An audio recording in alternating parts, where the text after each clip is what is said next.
नमस्कार दोस्तों, स्वागत है सभी का फिर से एक और ताज़ा वीडियो में। दोस्तों इस वीडियो में आपको आज की सरकारी कर्मचारियों और पेंशन भोगी से जुड़ी हुई 4 महत्वपूर्ण खबरों के बारे में जानकारी दी जाएगी। तो बने रहें आप इस वीडियो के लास्ट तक। दोस्तों वीडियो में आगे बढ़ने से पहले आप सभी को बता दें कि यदि आप खुद सरकारी नौकरी की तैयारी कर रहे हों या फिर आपके घर में कोई सरकारी नौकरी की तैयारी कर रहा है तो उसे जुड़ी हुई अपडेट देखने के लिए आप हमारे नए यूट्यूब चैनल सरकारी नौकरी को ज्वाइन कर सकते हैं, जिसका लिंक इस वीडियो के डिस्क्रिप्शन में दिया गया है। तो आइए शुरू कर लेते हैं ये महत्वपूर्ण वीडियो। 1 दिसंबर से इन कर्मचारियों की होगी बल्ले बल्ले, सैलरी में बम्पर इजाफा, डीए के साथ मिलेगा एक और भत्ता।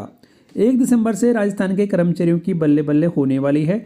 1 दिसंबर से राज्य कर्मचारियों के बैंक खाते में आने वाली सैलरी में बम्पर इजाफा होने जा रहा है। 1 दिसंबर को मिलने वाली सैलरी में इस बार 3% की डीए की बढ़ोतरी जोड़कर आएगी। इसके अलावा इसी 1 दिसंबर से ही मकान किराया भत्ता भी कर्मचारियों को बढ़ा हुआ दिया जाएगा, यानी कि कुल मिलाकर 1 दिसंबर को मिलने वाली सैलरी अच्छी खासी आएगी।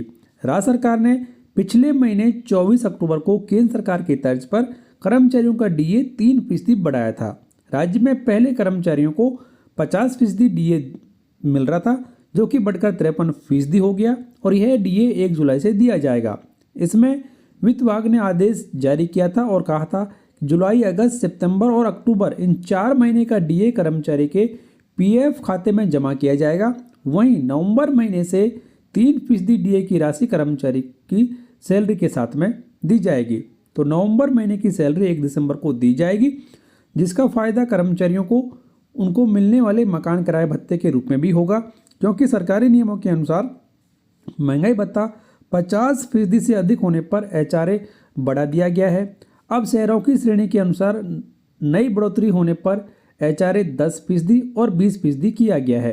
वित्त विभाग ने इसके संबंध में 30 अक्टूबर को आदेश जारी कर दिए हैं। इस बढ़े हुए एचआरए को 1 नवंबर 2024 से लागू किया गया है। ऐसे में दिसंबर महीने में प्राप्त होने वाले वेतन में एचआरए भी बढ़ा हुआ जुड़कर आएगा। इस तरीके से राजस्थान राज्य सरकार के कर्मचारियों के लिए इस महीने की सैलरी बढ़कर आएगी। उन्हें जहां पर 3% अतिरिक्त महंगाई भत्ता दिया जाएगा, वहीं मकान किराया भत्ता भी उन्हें बढ़कर दिया जाएगा।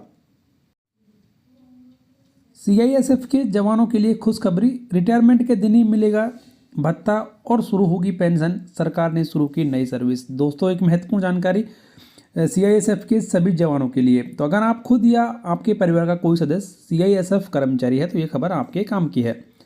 जी हाँ, नए नियम के अनुसार अब सीआईएसएफ से रिटायर होने वाले कर्मचारियों को अपनी पेंशन और भत्तों के लिए महीनों का इंतजार नहीं करना होगा। मौजूदा समय में किसी भी विभाग से रिटायर होने वाले कर्मचारियों को अपनी पेंशन शुरू कराने और भत्तों आदि का पैसा पाने के लिए महीनों सरकारी ऑफिस के चक्कर काटने होते हैं। एक नियम प्रोसेस को फॉलो करने के बाद ही उन्हें अपने भत्ते का पैसा मिल पाता है और पेंशन मिलना शुरू होता है। लेकिन इसी कड़ी में बड़ा बदलाव सरकार ने अब किया है और सरकार ने सीआईएसएफ से रिटायरमेंट लेने वाले सभी जवानों को रिटायरमेंट के दिन ही सभी भत्तों का भुगतान और पेंशन शुरू करने के लिए ई सर्विस बुक पोर्टल लॉन्च किया है। गृह मंत्रालय के एक सीनियर अधिकारी की तरफ से बताया गया कि मोदी सरकार की डिजिटल इंडिया मुहिम के तहत सीआईएसएफ कर्मचारियों के लिए भी ई सर्विस बुक पोर्टल को लॉन्च किया गया है। सीआईएसएफ में यदि सरकार की यह पहल कामयाब होती है तो आने वाले समय में दूसरे विभागों के लिए भी इस तरह का पोर्टल बनाने की तैयारी की जा रही है। तो अब यहाँ पर सीआईएसएफ के सभी जवानों की रिटायरमेंट से जुड़ा हुआ सारा काम ई सर्विस बुक के जरिए किया जाएगा और इसके माध्यम से रिटायरमेंट के दिन ही कर्मचारी के सारे रिटायरमेंट बेनिफिट्स और पेंशन शुरू हो जाएगी। तो इस तरीके से ये बड़ा बदलाव सीआईएसएफ में किया गया, जिसका फ़ायदा लाखों कर्मचारियों को मिलने वाला है। अगर आप भी सैलरीड क्लास हैं और हर महीने आपकी सैलरी से पीएफ कटता है तो ये खबर आपके लिए है। जी हाँ, सरकार की तरफ से कर्मचारियों की सुविधा के लिए लगातार कदम उठाए जा रहे हैं। एक तरफ खबर आ रही है कि लेबर मिनिस्ट्री पीएफ कंट्रीब्यूशन में बदलाव की तैयारी कर रही है। इसका असर यह होगा कि रिटायरमेंट के बाद कर्मचारियों की पेंशन बढ़ जाएगी। इसके अलावा एक और बड़ी खबर आ रही है कि सरकार ईपीएफओ 3.0 का प्लान कर रही है। इसके तहत सब्सक्राइबर्स को कई नई सुविधाएं दी जा सकेंगी। सीएनबीसी आवाज़ की रिपोर्ट में दावा किया गया है कि सरकार पीएएन 2.0 की कड़ी में ही ईपीएफओ 3.0 के प्लान का ऐलान कर सकती है। इसके तहत कर्मचारियों का पेंशन कंट्रीब्यूशन बढ़ाने के साथ ही कर्मचारियों को एटीएम से पीएफ का पैसा निकालने की सुविधा मिल सकती है। लेबर मिनिस्ट्री पीएफ सब्सक्राइबर्स की सुविधा के लिए ऐसा कार्ड जारी करने का प्लान कर रही है, जिससे आगे आने वाले समय में वो एटीएम से पीएफ का पैसा निकाल सकेंगे। इस प्लान को अगले साल मई जून तक लागू किया जा सकता है। तो अब यहाँ पर पीएफ पैसे को एटीएम से निकाले जाने की नई सुविधा की शुरुआत सरकार के द्वारा जल्द ही की जाएगी, जिसका फ़ायदा अब ये होगा कि जो ईपीएफओ का सब्सक्राइबर है वो एटीएम से ही अपने पीएफ का पैसा निकाल सकेगा, उसे किसी भी सरकारी दफ्तर जाने की आवश्यकता नहीं होगी। तो ये एक नई सेवा की शुरुआत ईपीएफओ के सब्सक्राइबर्स के लिए सरकार के द्वारा की जाएगी। लाखों पेंशन भोगियों को हाई कोर्ट से बड़ा झटका, 15 साल ही होगी पेंशन से कटौती।